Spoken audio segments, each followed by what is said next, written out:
Good morning. It is day 4 of the most epic Iceland road trip. If you missed part 1, the guys have already put on a show for us. We have driven by glaciers, volcanoes, through streams, and some of the most beautiful scenery that Iceland has to offer. But it's only gonna continue to get more epic from here. During these last 3 days of the trip, we're on the hunt for natural hot springs. This is the part of the trip I've been most looking forward to. Kara's gonna learn how to drive the camper. Wait, stop. Tell your parents not to come any further. And most importantly, we are going to give you a full tour of our new home. Well, that's it. All right, we're ready to go.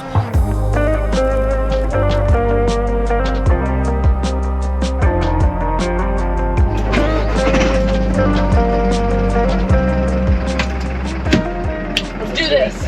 Did we just say let's do the thing? I said let's do it. I didn't even hear you because we were so synced. I just cannot get over how opposite the weather is from yesterday. I'm so happy. Can we just cut back to you getting ripped off the side of the steps by the door? I think that broke. Okay, for the first 72 hours of this trip, it was me in the driver's seat, and now it's Kara's turn to have a little fun. It's also a stick shift. Buckle up, baby. Hey. All right, girls are gonna try and drive. I'm nervous but excited to try. I have driven a Come on and give the camera a little wave. Where are we? We'll see if I can do it or not. Just nervous. I've driven a Subaru stick, but not a truck, that's for sure. I need to pull the seat up a little bit. You want to scoot the seat up now? Yeah. Okay. So if I'm ready to drive, I hold down the brake. Yeah. I turn off the parking brake. You have to push it all the way down. That takes my body weight to do. And then it goes down. Ah! Just kidding. Just, if you Left push all the and way down. forward is Pull it first. anyway, and then you push straight I forward. need a that's- booster seat to drive the truck. Push it over. Clutch, 4, clutch, 5, clutch, 6. Alright, here we go. I'm scared, so I'm gonna let go of the brake. Now you're gonna push the brake in. I'm blanking! What's taking Kara so long? And now give it a little gas and let the clutch out at the same time. Nailed it. Alright. Now clutch in and go to second. Take your foot off the gas when you push the clutch in. Now back on the gas. Alright. Alright, not bad. She's doing it. Got your seatbelt on? Nope. Put it on. I might I'm throw. leaving it off so I can get back over in the driver's seat. I might throw you through the windshield. Fixing to blow up. Oh, third. Got it. Here it's close to the edge over there. Don't forget it's really wide on this side, so I'm kind of running off the side of the road over here. How much space I got over there? I'm kind of Right on the close. edge. I need to get over here. Nice. Am I in third? Feels like we're in neutral. Clutch and go try third again. There you go. Woo! You're doing great. Wow! I feel like I'm driving a tank! You're driving a 3-ton vehicle. Woo! So since my parents are on this trip, I'll tell this story. When I was turning 16, my dad's one requirement for my first car was that it had to be a stick shift or a manual. And I was kind of annoyed at the time, but now I am so grateful that I learned to drive a stick shift because it's enabled us to do so much on our travels. In the US, we almost hit that rock over there. Oh. In the US, it's very normal for almost every car to be automatic at this point. Can I get over this hill on third? In third? Yeah, but let's go ahead and practice a little downshift to 2. Crap! Alright, we kill it. Clutch, clutch, clutch. Dang it! All good. Stop. I'm trying. How are y'all doing back there? So far, so good, but I don't want to get in any tricky situations. Alright, Kara killed it for the first time. We're gonna attempt to start on the hill, so watch yourself. You may watch you run into the front of this. I don't know how to put it in reverse. Don't come back this far. Woo! She's in first. Nice.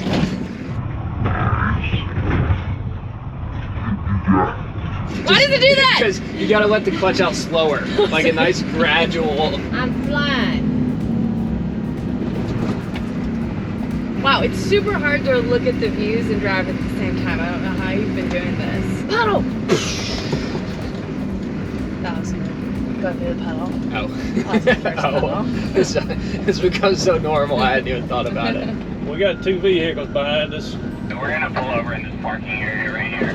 I don't know what I'm doing. All right, it's good, it's good. We're gonna roll far enough. Perfect, Is it? perfect. Just, you got the clutch in? Yeah. Brake.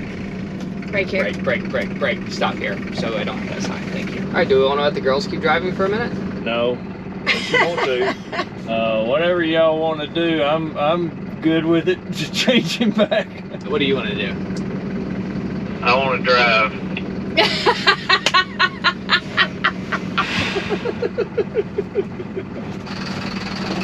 I don't know what. I thought I was doing a good job. I don't know what James' problem is. Does it feel like we're in Lord of the Rings or what?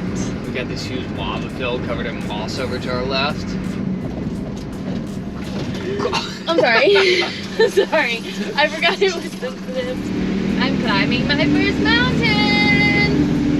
The first time I ever really learned how to drive a manual transmission was on a mini motorcycle in Peru, all by myself. That was way more impressive than this. In the middle of nowhere. But it's just going from one extreme to like literally the smallest vehicle you could possibly drive to the biggest.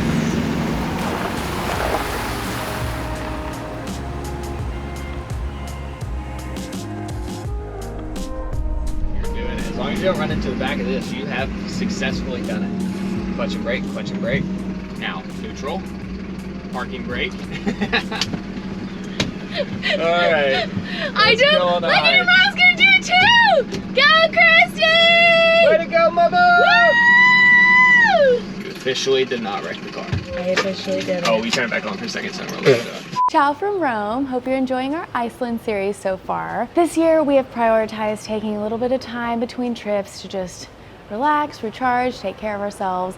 And many of those weeks I have done online therapy, which is why I want to say a huge thank you to BetterHelp for sponsoring this video. Therapy is something I never thought I would do, but I'm so glad I finally gave it a shot. My therapist's name is Melissa and she is amazing. And the reason I love BetterHelp so much is because it's 100% online. And it couldn't be easier to get started. All you have to do is answer a few questions about yourself on their website, and then BetterHelp will match you with one of their 30,000 licensed professional therapists who best meets your needs and preferences. And they're pretty good at it. Crazy how much Melissa and I have in common. Once you're matched with your therapist, you can start communicating with them however you feel most comfortable, whether that's video calls, phone calls, or messaging. I've done them all. And if for some reason it doesn't work out with the first person you're matched with, it's easy and free to switch to someone new. So if you're interested in beginning therapy, just click the link in the description below and you'll get a special discount off your first month of therapy with BetterHelp. Okay, back to Iceland.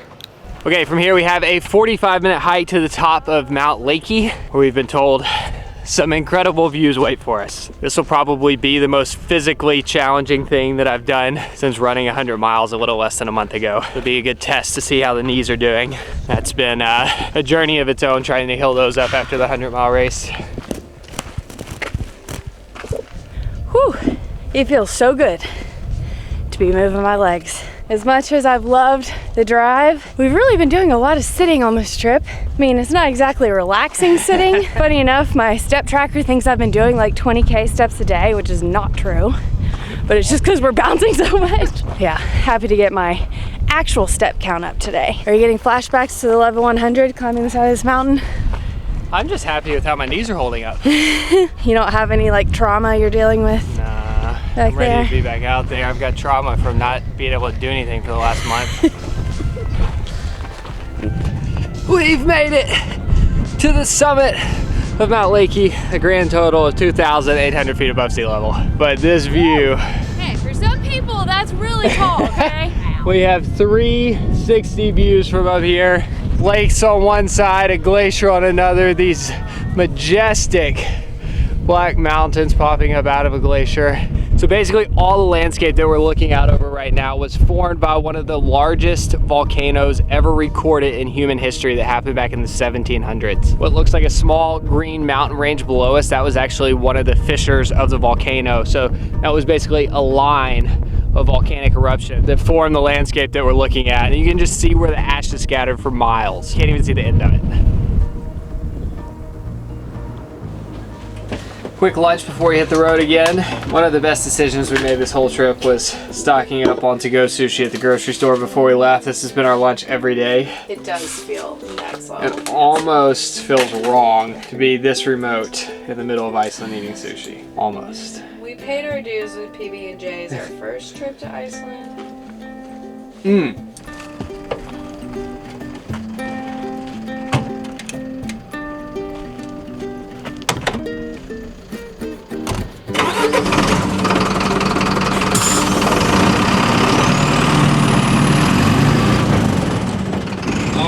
On to the next stop, which is a crater lake. First, we have what looks to be our steepest and bumpiest climb of the trip so far. How are you enjoying the ride now, James?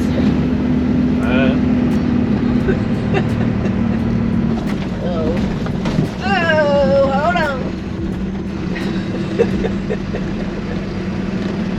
James, just sit back and enjoy the ride. Yeah, what I'm doing. Alright. What do I do? We got Kara back at, no, definitely starting one. We got Kara back in the driver's seat. She's stuck on a hill. Tell your parents not to come any further. Alright, go ahead. Okay, so let go of the brake and start hitting the gas while I let go of the clutch at the same time before I roll backwards. Yeah. Okay, so brake. Wait, stop. Let go of the brake and then slowly A little but bit of quickly. gas. That was too much gas. Try it again. Gas. Let out. Brake. Let what out? The clutch. I was! That's why I was rolling backwards! No, it wasn't out. When you're letting the clutch out, it will catch itself. The clutch isn't engaging, which is why we're rolling backwards. You need me to let the clutch out more, I guess. Yes. Okay. We got all kinds of ways to solve your problem. Hey, Kara, why don't you just roll back to the flat surface and give it a try? Because I want to do it on the hill. Come on, do it. Restart it. You got it this time. You got it. You got this. Little gas. Start letting the clutch out. Let out. Brake. Why don't you just go ahead and roll back? No. Alright. You've got to let the clutch out more. Every time you tell me to do that is when it dies. That is not my fault. It's this dance between the clutch and the gas that you have to do very. The good news is you've almost rolled back to the bottom of the hill.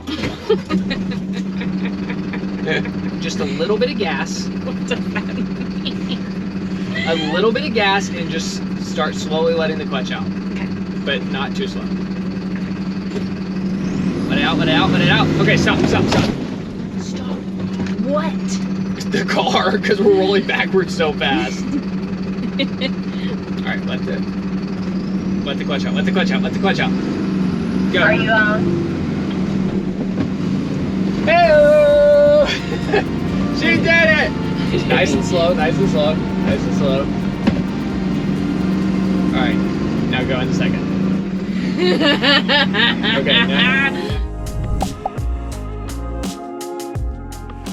Okay, we made it to the crater lake, and I have to say we've been to a few of these at different volcanoes, and they're normally so big you can't really tell what you're looking at. Like, you can't tell you're in a volcano because it's so vast. But this one's very compact, green, and it's super obvious that something erupted right here and created it. Does that make sense? Yeah, total sense. I love it here. So cool.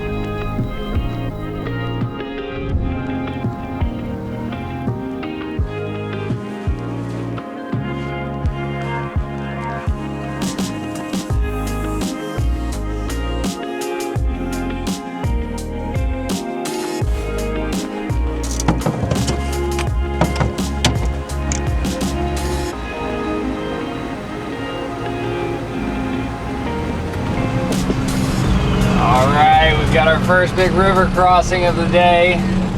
Days 1 and 2, this would have made me nervous, but it feels kind of normal at this point, which is absolutely crazy. This one's extra cool though because the river is just sat down between these moss-covered lava rocks. It looks like a deep one! A really deep one! Wow, definitely the bumpiest bottom we've had yet. Woo! Epic. Pretty narrow exit as well. Yeah. Yeah, very narrow exit. Nailed it. We're going over another river, through another river. Let's give you some perspective for how deep it is. So fun. Crossing the rivers is by far my favorite part of this trip, if you can't tell. You're rock crawling now.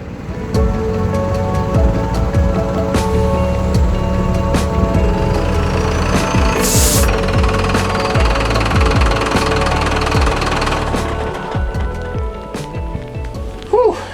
Driving is tiring. Big day of driving. It's been 10.5 hours since we left our campsite this morning. It's currently 7:30. Since it's a late night, we thought we'd keep it simple. And we're gonna reheat some tomato soup. Don't worry, I got dinner.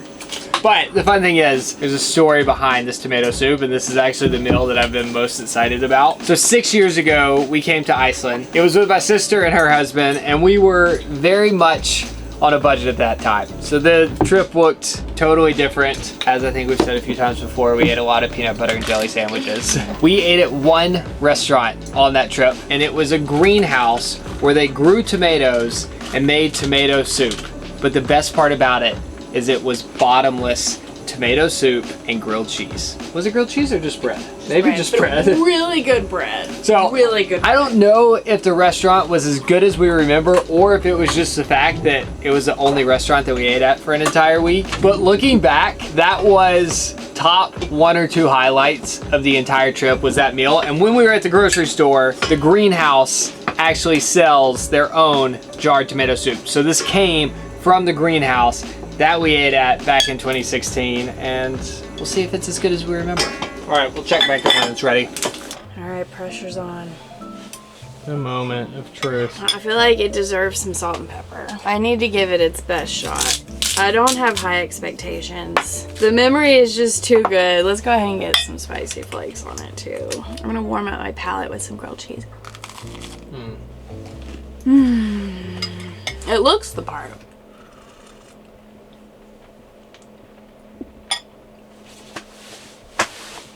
It's not the same.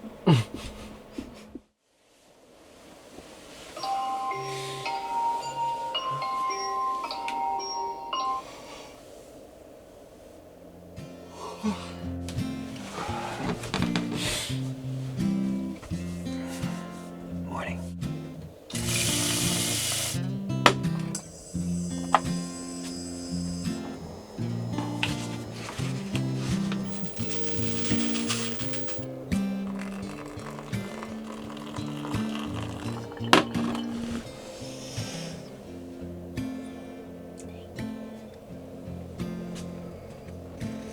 How'd you sleep? So good.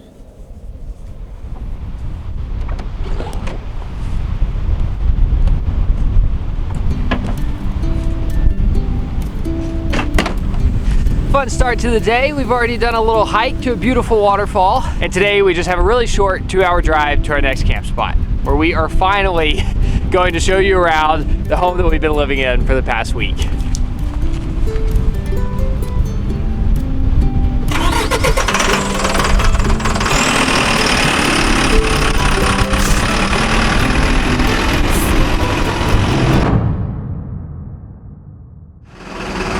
We're cursed!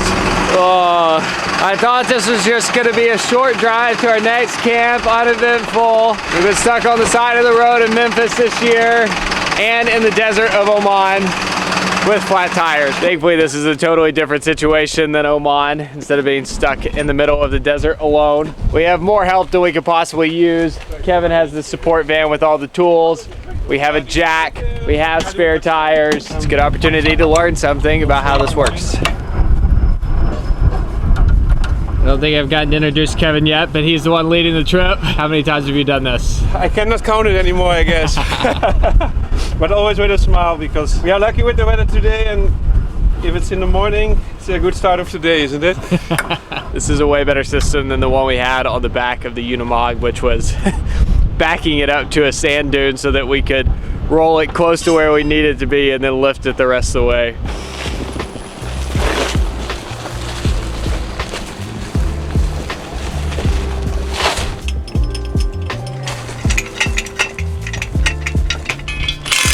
Full service. This is the most luxurious this trip has felt yet.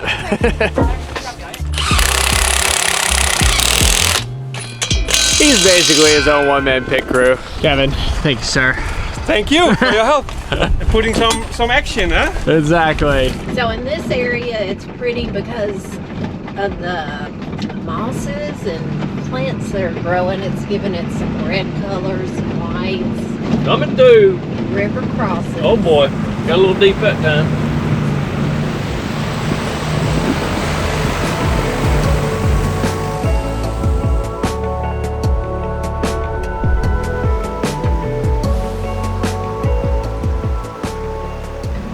Drop off. I don't know if you can see down there or not. Man, we'd have missed so much if we'd have kept driving last night. I can't believe I changed the third gear. Oh, keep going. I'm gonna regret that. Oh, baby. Ah. James is on the cattle drive. My inner city slickers came out. Wow, that's pretty. Oh, we're winding through this mountain pass. It is so cool. Got the stream beside us, going up and down the mountain curves. Sometimes it gets a little scary on the edges. Wish you could see this from the front view, cause Woo! the last step's a doozy. Oh, James! Woo! Get way over. Get. Oh, are you? You can come over this way some more. There you go. All right, made it. Pretty deep one. Pretty good.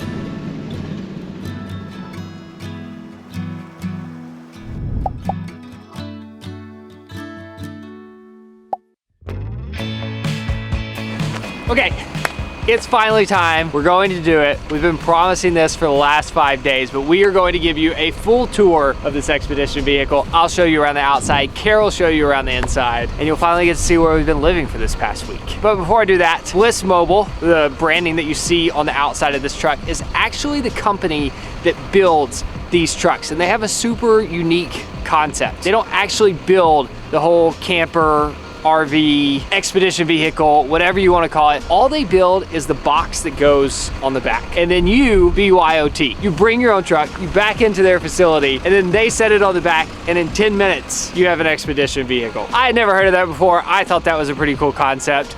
This box is mounted on a Mercedes Atego. Come this way, and I'll show you some of the details. We've got military grade tires that come up to my hip that I somehow managed to pop. This is a gigantic diesel tank that I believe is a little over 100 gallons. We've been driving probably on average 8 hours a day, and we have a little under half a tank left. So that gives you an idea of just how far one of these giant tanks will take you. Coming a little further back, this is probably the most exciting panel on the entire box. This has all your goodies inside of it. This is where you fill up your water. This has your buttons to dump your gray and your black water tank. That's just super conveniently located right in the back, like almost if you thought of the car having a butt. That is actually where the black water comes out. And then it looks like there's a couple other options that you could have mounted on one of these boxes that we don't have, because I see some buttons for an awning. This is where your shore power goes in to charge your batteries. And then one thing we won't be using on this trip is the outdoor shower, which also hooks up right here. This box right here has something to do with the toilet. They told us not to open it, so I won't do that because I've learned my lesson. And then you get it, it's really not hard to open. That's user error. This is just a little storage compartment. We've got some chairs back here, a hose.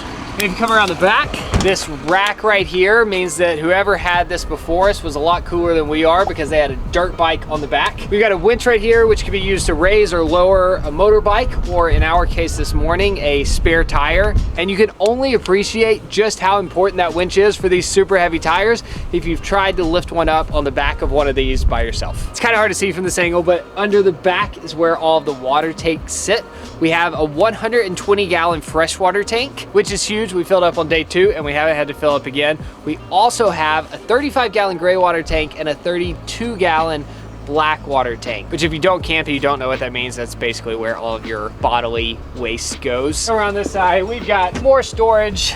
If we open this up, we've got a combination of storage. We've got a table laying in there. You can also see the 5 gallon water heater that we have, and also the 20 liter diesel tank that runs all of the heat inside of the box. Not a lot else going on this side of the truck except for this one little nozzle, which doesn't look like much, but it is the hookup for the onboard air compressor, which we got to test out this morning. And last but not least, I'll take you inside the cab. Wait, you have to talk about how tall it is. Okay, it's really easy to see this truck traveling through the vast landscapes of Iceland and not be able to get an idea of just how big it is. But It just looks so cute and compact in the photos, and then you get here in real life and it's just massive. Shocking. I would say it's probably 16 feet from the ground up to the top. Also, the dimensions of the box. Bliss builds these in different sizes. This is the smallest one they currently build, which is 13 feet. So it's 13 feet long, 7.5 feet wide, 7.5 feet tall. Now let's go inside the cab. This will also give you some scale for just how big it is. 2 steps to get up. Okay, we won't spend too much time in here, but there are a few fun things that I wanted to point out. First is the air suspension on these seats. It's our first time ever having air suspension, and it is a game changer, especially for this trip with all the potholes and all of the rocks and boulders that we're going over. I think the GoPro that we're filming on when we're driving stabilizes everything else around us, but you can actually see how much these seats are moving. So I think it makes it look more uncomfortable than it actually is, because I love these seats and it has definitely saved my back on these long driving days. Also, if you look up, you can see the remnants of this truck's old life. This used to be a military vehicle, so that would have been where they maybe popped up out of the top and shot their guns or looked out of. It was a hole for military use. There is one thing that's missing from this cab that I believe we've had in every other camper style vehicle that we've ever driven. And that is a pass through from the cab to the back camper portion. So this is just a wall. To get in the camper, you have to get out of the front seat, walk around, and go into the back. Mostly inconvenient. It takes a lot more pre-planning to come up here in the morning, knowing that we're gonna be driving for hours, and think about everything we need, whether it be camera stuff, food, water, anything like that. But I will say the pro of having the cab separated from the camper is that it's quiet. So we can be up here driving over crazy bumpy roads, and where we might be in our van listening to everything rattle around, which really annoys me, here, you just assume everything's good back there.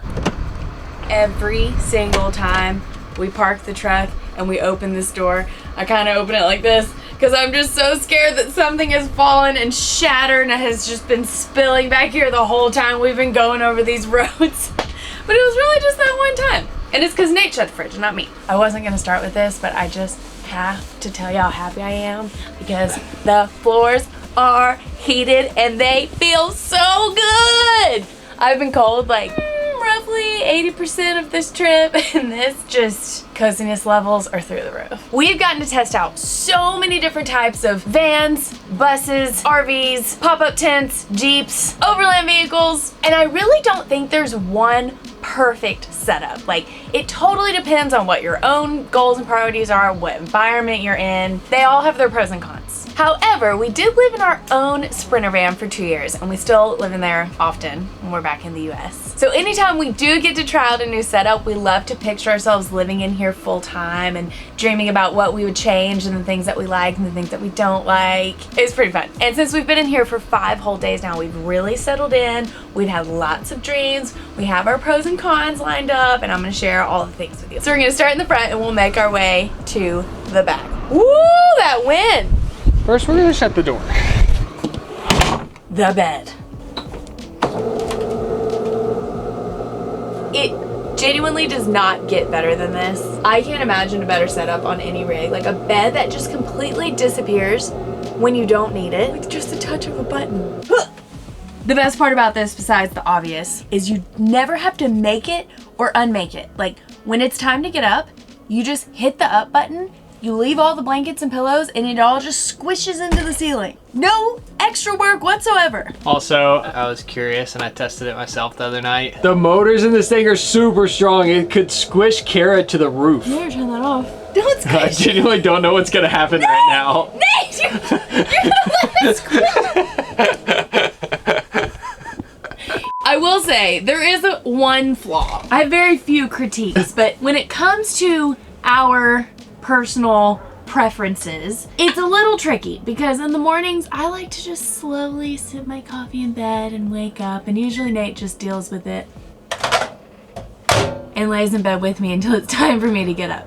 I'm very spoiled. However, as you can see, when the bed is in bed mode, there's really nowhere else to sit in the entire car. So you're either in the bed or you're at the table. There's nowhere else to sit. So I just have to stand here at the counter and drink my coffee until Kara gets out of bed. No, I've been getting up. You've been pretty good about it. The other cool thing, I won't smush this time, I promise, but if you have a third person riding in the middle seat, Oh, yes. you can raise it up halfway, the table goes down, and then that turns into another bed. So you got bunk beds. Bunk beds. The sitting area is so spacious. We fit 4 people down here for dinner every night, and we could probably fit 6 comfortably. It's pretty mind-blowing. Underneath this seat is actually a freezer. It's a tiny bit inconvenient to get to because you have to move these cushions, but this entire thing is a freezer. Like if you were going off grid for a long time and wanted to stock up on a bunch of frozen foods, you'd be set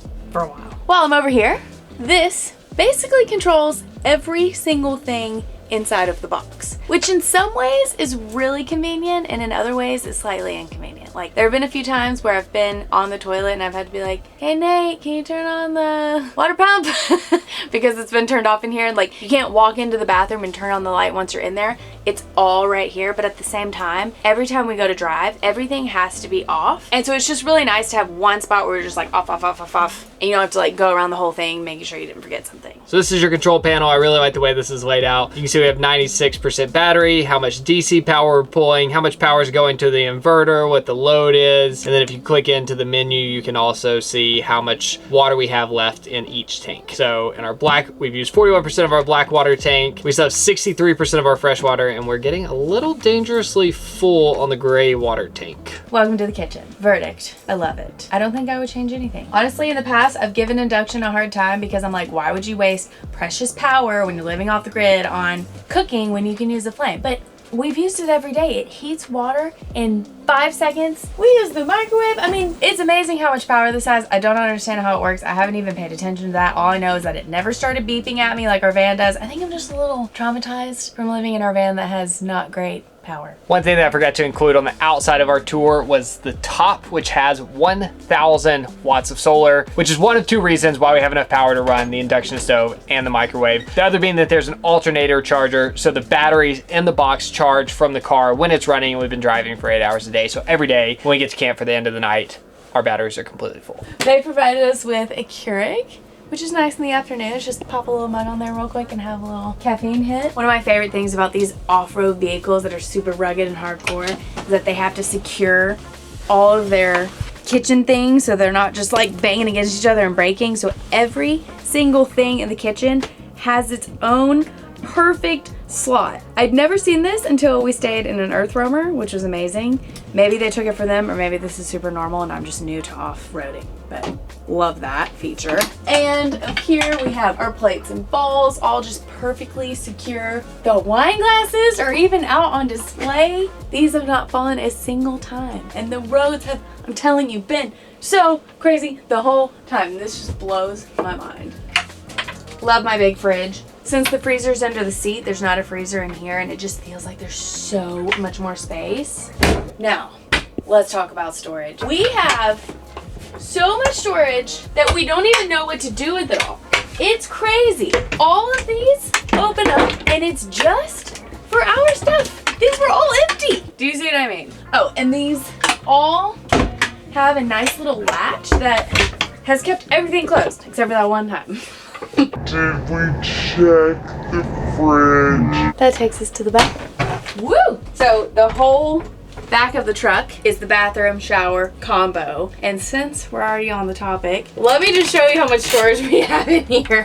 When you close them and lock them, no water can get in there. So all of our towels are super nicely folded in here. They're all still clean because we have not showered yet. And now I'm questioning if we will because we only have 20% of our gray water tank left. But we'll see. We have a heated towel rack, which is very fancy. We have a nice little skylight. Which can also be used as a toilet vent. Oh, right. I didn't even think of that. I noticed. Yeah. Have you been opening that? Sometimes. I know this sounds weird, but this is my favorite toilet I've ever used in a vehicle. Not only is the black water tank gigantic, and we haven't even thought about it a single time on the trip and never have to dump it ourselves. But also, this is the first time I've ever used a marine toilet and it hasn't started to smell within 24 hours. Every other marine toilet I've ever used stinks. No matter what you do, it just stinks. And I don't like them. This one, not the case. I didn't think it was possible for these style toilets not to stink. I had been convinced that the composting toilet in our van was the best possible toilet that you could have, but I stand corrected. I think that about does it. It's time to go play. The place where we've parked for the night is, yeah, I'm gonna say it, I think the best yet. Hurry up! Which way are we going, people? This is a part of the trip I've been most looking forward to.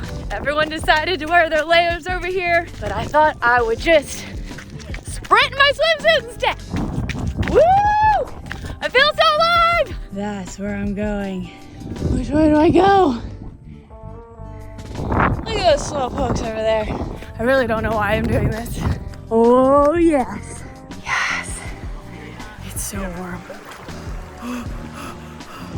It's perfect. It's amazing. Oh my gosh. Here comes the fam. You hear natural hot springs a lot, and you never really know what you're gonna get. Sometimes they are natural, but they're not very hot. Other times they're technically natural, but they've built a bunch of unnatural things around it, so it feels like you're just kind of the YMCA. This is hot and natural.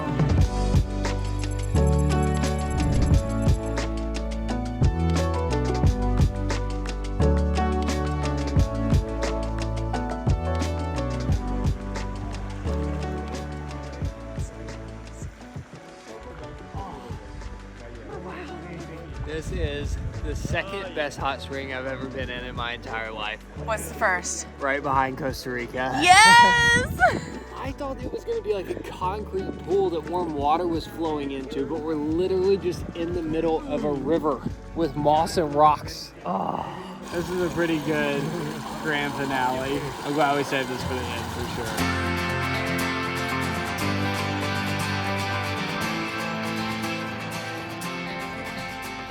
This truly was the grand finale. The next morning, we woke up bright and early to make the long drive back to Reykjavik. On the way back, we made a few quick stops in the Golden Circle to revisit a few places from our 2017 trip. This has been such a special trip with Nate's parents, and we've made memories that will no doubt last a lifetime. We feel so lucky not only to be able to take trips like this, but being able to bring family along makes it extra special. Thank you so much for watching and following along and making this crazy life we live possible. Love ya.